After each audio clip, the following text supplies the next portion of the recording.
Son las 8:38. Finalmente vamos a poder escuchar a Giselle Guamaní después de haber aclarado la situación en la universidad a las peruanas. Pero antes nos vamos al lugar de los hechos porque nuestra compañera Noemí Mamani se ha desplazado hasta el sitio de Las Bambas y va a contarnos qué es lo que está observando ahí. Noemí, buenos días.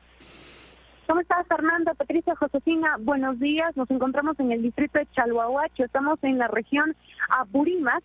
Esta mañana ya se ha confirmado una reunión en Abancay. Esto está a 10 horas de donde estamos en estos momentos. Sin embargo, les tenemos que comentar que la medida de fuerza de los comuneros de Fuerabamba continúa. Ellos nuevamente se han vuelto a reunir y se encuentran bloqueando el ingreso y salida de una de las vías de la empresa minera Las Bambas. Ellos han indicado que continuarán con esta acción de fuerza hasta que liberen a su dirigente y sus asesores legales. Han pernoctado muchos de ellos en este lugar, están haciendo ollas comunes. Vamos a ver qué es lo que ocurre en el transcurso del día para ver si es que ellos van a acceder al diálogo. Acá en el mismo Chalhuahuacho distrito no hay mucho movimiento, las cosas se realizan con normalidad. Sin embargo, en el mismo lugar del ingreso es donde se registran estos problemas. Hay presencia policial también en este lugar. Es la información que tenemos para ustedes. Adelante. Gracias, Noemí. Tomamos notas entonces que en Chalhuahuacho, es decir, en el sitio donde se halla el yacimiento minero, también hay en este momento un conflicto que se ha declarado en solidaridad con sus compañeros de Nueva Fuerabamba, que están ubicados, repetimos, en el Cusco, a 130 kilómetros de esa localidad. Señora Guamaní, finalmente vamos a poder recibir sus explicaciones. Y la pregunta que había dado origen a nuestra inquietud es ¿por qué hemos llegado acá? ¿Por qué no se ha podido resolver esto antes de que se mantenga un bloqueo de una carretera durante tanto tiempo y se detenga, entre otros, a un dirigente de la comunidad? Yo creo que pone en evidencia nuestra capacidad para poder resolver la problemática a tiempo, y esa problemática ya tiene años, por lo menos tiene unos 5 o 6 años, y también evidencia nuestras limitaciones para poder resolver las crisis que se han ido repitiendo cada año a través de una serie de paros, y este es el último episodio que tenemos. El problema sobre la carretera, cuando recién se inicia, hay este cambio de mineroducto a carretera, muestra cómo los instrumentos que tenemos de concertación, de gestión ambiental, están limitados. En ese entonces, el ITS fue el instrumento que se utilizó, que es el informe técnico sustentatorio, fue legalmente suficiente como para decir ya se hace el cambio, ya se puede comunicar a las determinadas comunidades, pero socialmente ese tipo de instrumentos y el relacionamiento que se ha derivado de eso han sido socialmente no aceptados.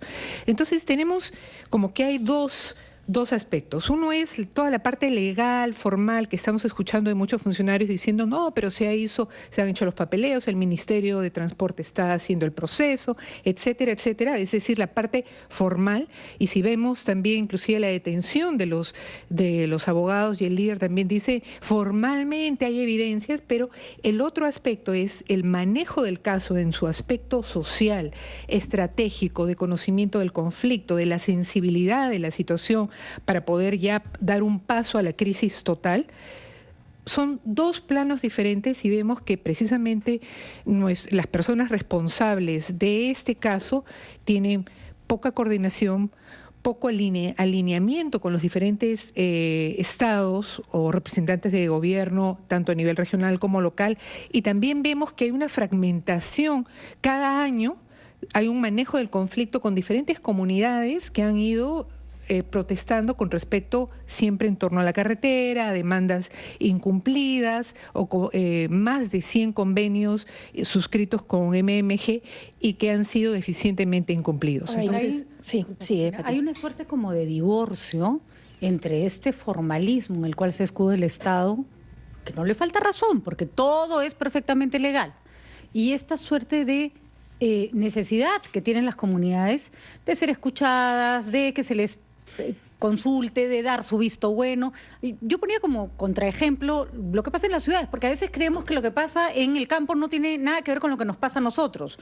todo el día vemos municipalidades que cambian zonificaciones de calles para que se construyan edificios gigantes donde antes no se permitían, y lo primero que hacen los vecinos es pegar de gritos, aunque el cambio de zonificación sea legal. Es decir, el aspecto formal y legal no quiere decir que es suficiente para que no haya problemas. Y pareciera que esa otra parte no solo no la queremos entender, sino que hay cierto ninguneo. Ya les dieron su casa, ya les dieron su 4x4, ya, pero la tierra es de ellos, pues. O sea, digamos con claridad, la carretera pasa por la mitad y por encima de lo que es tierra de los comuneros.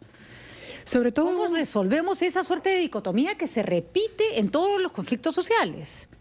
Este es un proyecto que es grande, estratégico para el país, que es complejo. El PBI puede perderse. Exactamente. Entonces, un artículo de hoy día de El Mercuba. Debe ser prioridad para la oficina de diálogo que hay en la PCM, para la Secretaría, poder manejar este tipo de casos. Y prever, ¿no? Coordinación, pero así fina, quirúrgica, con las diferentes instituciones. Por ejemplo, si en el Ministerio de Transporte hay repetidamente denuncias, demandas, problemas en torno a al espacio social que se está dando, sí, legalmente hay inclusive cuestionamientos. He escuchado de muchos expertos en temas técnicos de transporte de que no se ha dado correctamente, si es que también corresponde la consulta previa sobre el paso de esta carretera, la conversión de esta carretera. Hay una serie de temas técnicos legales que todavía no están claros. Hemos llegado a este punto, ¿no? Y lo que nos acaba de decir nuestra reportera es que los comuneros de Fuerabamba no van a dialogar si es que no liberan a su dirigente, al presidente de la comunidad, el señor Rojas. Y hemos conversado con el viceministro Molina y él dice, no podemos liberarlo porque eso hay independencia de poderes, eso no depende de nosotros. ¿Qué hacer? Pedro, cambio. Sí, bueno, el país necesita la minería, pero una minería del siglo XXI. Sí, pero en este caso mejores preciso, prácticas. En este caso específico hay cuestiones de origen. Yo me sumo a lo que Gisela ha expuesto, pero acá se han entregado, sin considerar el canon, 1.140 millones de soles. La pregunta que debemos hacernos todos es cómo se han entregado. Hay un error de origen, por ejemplo, la empresa. Estoy hablando de la empresa. Hay una depreciación, no tiene por qué pagar canon ahora, ¿no? Pero sí paga regalías. El tema... señor Gambio, son las 8:46. Vamos a ir a una pausa y luego nos va a explicar quién ha dado ese monto a quién, y después nos explicará sobre el rol del Estado. Y sobre todo, ¿cuál es la salida en este momento? Eso es lo que no entendemos, ¿no? Manejo de crisis. Vamos a una pausa.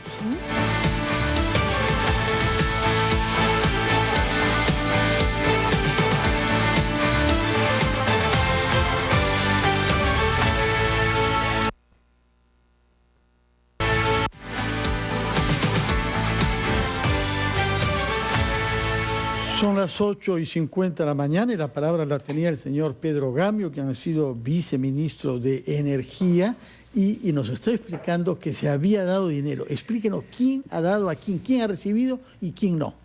Este es un proyecto antiguo, no es un proyecto que se ha hecho hoy. Hay distintos dueños hoy, pero, por ejemplo, un error de origen cuando se analiza este proceso. La Federación Provincial de Comunidades Campesinas de Cotabambas, en su origen fue partida para lograr una más fácil negociación. Error tremendo, porque el tejido social es débil en la zona. Entonces, se han entregado acuerdos con bolsones de dinero a distintas partes, pero en forma asimétrica. Y no ha habido una solución de fondo. La solución de fondo es cómo está el problema de la anemia, cómo está el problema de la educación, cómo está el problema de las aguas residuales que siguen yendo al río. ¿Qué alternativas económicas tienen en las comunidades? Un programa de desarrollo integral que signifique transparencia, no romper manos, no hacer grandes compensaciones a una comunidad que le sobran las carpetas para niños que la otra comunidad. Hay una brecha muy grande con las calidades del otro colegio. Entonces, dicho de otra forma, hay una estrategia muy equivocada de la que existe una corresponsabilidad. Y el Estado entra como el gran salvador declarando una vía comunal, vía nacional. Y hay un estado de emergencia además. Pero ¿qué hacer en este momento con lo que acabamos de escuchar? Los comuneros no quieren dialogar si es que no liberan a su presidente, y lo que ha dicho el representante del Estado, el viceministro, es que no puede hacer nada el gobierno porque hay independencia de poderes. En este momento el clima es de un conflicto al rojo vivo. Entonces, ¿qué hacer? Levantar el estado de emergencia, por ejemplo. Hay un espíritu de cuerpo, incluso la región Cusco está por irse a un paro en apoyo a esta medida. ¿Qué hacer? Lo de la declaratoria de emergencia tiene sentido, pero no solamente para imponer el orden.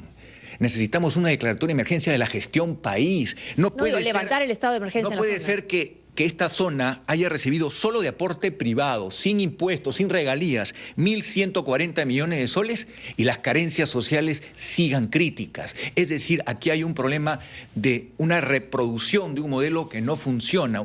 Hay que hacer las cosas transparentes, hay que hacer las cosas que todos los ciudadanos de lo que se llama corredor minero sea un corredor de desarrollo. Ahora, eso en el largo plazo. Estamos hablando de lo inmediato. La famosa carretera. Recordemos que la minera iba a sacar el mineral de otra manera. Las razones por las que no va el viaducto son bastante comprensibles, pero cambio de planes son cambio de planes. Y son cambio de planes para todos, no solo por la minera, sino para todo el entorno social. Se ha hecho esta carretera que ya vemos atraviesa por el medio de una tierra de la comunidad, que además, dicho sea de paso, y esto ya parece una locura, se la habían dado la misma mina, no sé para qué les dan un terreno que finalmente va a generar conflicto, pero en fin, ya está hecho. ¿Quién ha hecho la carretera, Pedro? Lo que pasa es que aquí hay un equivocado procedimiento de solución. No se trata de los millones que le doy a los reclamantes o a sus asesores, no.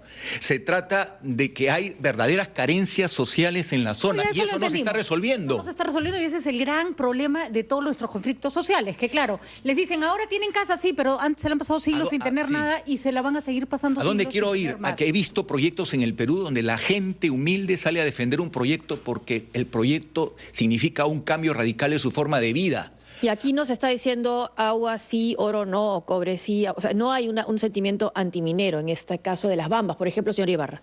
Sí, bueno, primero que nada, gracias. La verdad es que este conflicto es, visto por cualquier lado, es bastante complicado.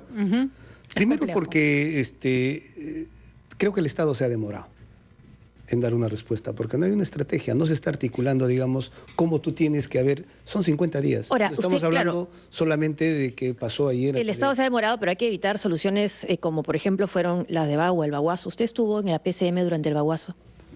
Estuve post-Baguazo. ¿Y antes del Baguazo? Antes del Baguazo no estuve. ¿No estuvo encargado? ¿No estuvo encargado en la PCM? En el Instituto Nacional de Pueblos Andinos Amazónicos y Afroperuanos.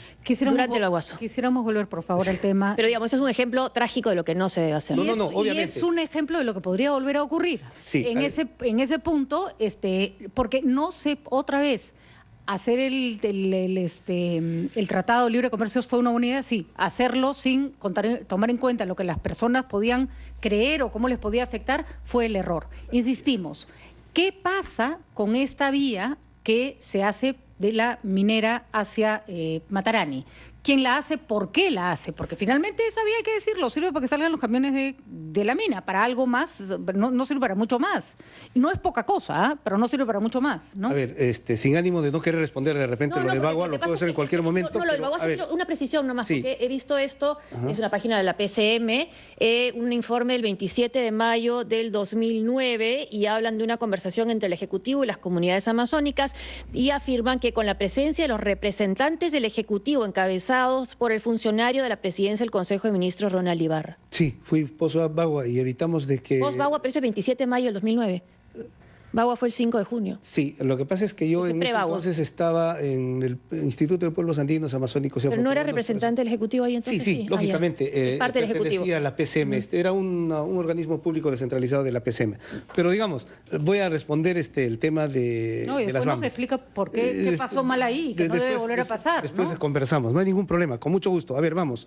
El origen de este tema para mí, desde el punto de vista, digamos, de manejo del conflicto, pasa porque... se hacen las modificaciones del estudio de impacto ambiental. Si se hubiera construido el mineroducto, no tendríamos este problema. Claro, pero eso no sucedió y necesita mucha agua, hasta donde tengo entendido. Algunos me informan el mineroducto. Las empresas pero no solo es eso, también la construcción de 2 plantas. Sabemos que hubo un tema empresarial. Se modificó esto. Entonces, ¿qué es lo que pasa? Lo que no se cuenta de repente es, toda la película completa. El fondo Yavi Yavi se les entrega como compensación, ¿no es cierto?, a los señores que poblaban Fuerabamba. Así es. Aparte de construirles el nuevo Fuerabamba, también les entregan el fondo Yavi Yavi. La idea de que si querían... ¿Quién había construido, digamos, un camino, una carretera? Porque no era, obviamente, todavía una vía, exactamente, era la propia empresa. ¿Quién se lo entregó? Se lo entregó la empresa a la comunidad. Y lógicamente la comunidad dice, por eso que mucha gente ahora manifiesta, oye, este es un problema entre privados. La comunidad lo que quiere es que le respeten precisamente ese derecho que tiene por el paso de la vía que va a haber. Este conflicto se ha podido solucionar. Estaba a puertas. ¿Por qué? Porque inclusive la empresa minera había manifestado ya que estaba dispuesta a incrementar la propuesta. Es más, aquí en radioprogramas estuvieron los dirigentes de Las Bambas, el presidente, el que está detenido. Entonces, hubo una torpeza, desde mi punto de vista, de permitir de que se detenga al interlocutor válido. ¿Qué cosa es lo que hemos escuchado hoy día? Sí, que no hay interlocutor. No hay un interlocutor. ¿Y a quién han detenido? ¿Cuál es el rol del Estado en este tema? Porque está claro que la minera lo quiere resolver porque para ella significa una pérdida enorme y no está con ganas de seguir perdiendo plata. Sí, justo, pero Patricia, ¿cuál es el rol del Estado? El Estado, primero, que no está mostrando que tiene una estrategia y que no está articulando con los sectores. Vamos, primero, el conflicto lo estuvo manejando Transportes, el Ministerio de Transportes. Que fueron los que declararon la vía nacional. Pasó a la PCM. ¿No? De acuerdo. Ahora lo está manejando Energía y Minas. Yo, como comunidad, ¿qué impresión tengo? ¿Con quién converso? ¿Con Transportes, con PCM o con Energía y Minas?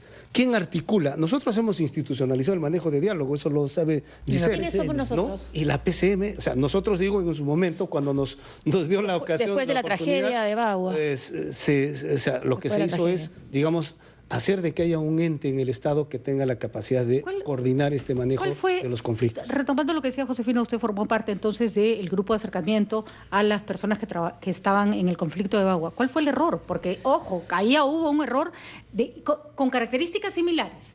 Atribuirle todo a 5 asusadores y no reconocer un problema social grave que viene detrás, porque 5 asusadores no te hacen... Sí. No, si no hay carne y no hay donde prenda esa